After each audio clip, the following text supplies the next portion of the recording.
Creativity का क्या तरीका है, ये विरोध का क्या तरीका है? ऋषिकेश, आपसे मैं जानना चाहूंगा कि जिस तरह से ये सारी चीजें हो रही हैं और ये बयान आना कि 2024 में अब बीजेपी का जो है अंत हो रहा है, ताबूत में वो नजर आएंगे, उधर से कह रहे हैं कि विपक्ष को इसी ताबूत में गाड़ देंगे, ये सारे बयान ऋषिकेश, ये विरोध, ये इतिहास, ये उपहास, किस तरह से देखें इसे?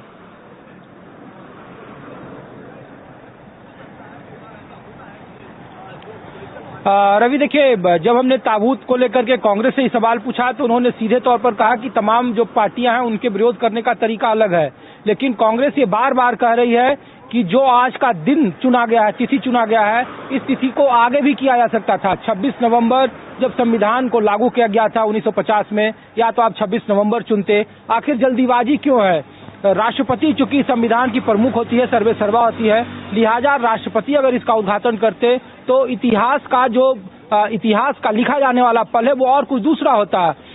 इसीलिए कांग्रेस बार बार कह रही है कि अगर राष्ट्रपति आते तो वो जरूर जाते, लेकिन जब हमने पूछा कि जो गैर बीजेपी दल है, जैसे बीजेडी हो गए, जैसे वाईएसआर हो गए, जो कांग्रेस के साथ भी नहीं है या फिर बीजेपी के साथ नहीं है, उन लोगों की मौजूदगी कैसे है, जिसपे कांग्रेस ने साफ तौर पर कहा कि आज चूंकि जवाहरलाल नेहरू जो आधुनिक भारत के निर्माता थे कांग्रेस की नजरों में, उनका आज अंतिम संस्कार का दिन था और ये जानबूझकर चुना गया क्योंकि वीर सावरकर के जन्मदिन को एक तरीके से राजनीतिक एजेंडे के तौर पर आगे पेश करना था।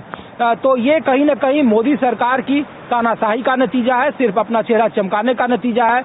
यहाँ तक कांग्रेस तंज कस रही है कि जिस सेंगोल को, राजदंड को वो स्पीकर के बगल में स्थापित किया है, उसकी शुरुआत हो गई है। एक साल के बाद जब 2024 के लोकसभा चुनाव होंगे तो वही राजदंड सत्ता हस्तांतरण का प्रतीक बनेगा और मोदी सरकार की विदाई हो जाएगी। तो ये तमाम चीजें जरूर कही जा रही है। हाँ, ये बात जरूर है, जब पूछा गया कि जो पहलवानों के समर्थन में खापों का जो संसद भवन कूच करने का, उसमें भी कांग्रेस का अपना समर्थन है, तो सिर्फ विरोध करने के लिए विरोध की राजनीति कांग्रेस कर रही है। कांग्रेस ने कहा कि ऐसा नहीं है, वो सिर्फ और सिर्फ जब संवैधानिक चीजों को तोड़ा जा रहा है, जब संविधान से सरकार का कोई वास्ता नहीं है, ऐसी परिस्थिति में सिर्फ दो व्यक्ति, एक स्पीकर लोकसभा के, वो प्रधानमंत्री के साथ फ्रेम में दिख रहे थे, बाकी कोई भी व्यक्ति वहां मौजूद नहीं था, सिर्फ फांसी पर चले गए थे।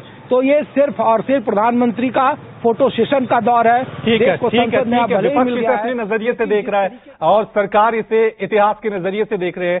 तो प्रशांत, आपसे मैं जानना चाहूंगा, अच्छे लोकतंत्र की निशानी होती है आलोचना, उसमें होनी चाहिए। आलोचना की शुरुआत भी हुई जिसमें कह रहा था कि उद्घाटन प्रधानमंत्री करे, विपक्ष कह रहा था उद्घाटन राष्ट्रपति कर रहे हैं, लेकिन इन सब के बाद ये तस्वीर जो हम टीवी स्क्रीन पे अपने दर्शकों को बता रहे हैं, जिसमें संसद भवन। नमस्कार, मैं हूं मानक गुप्ता।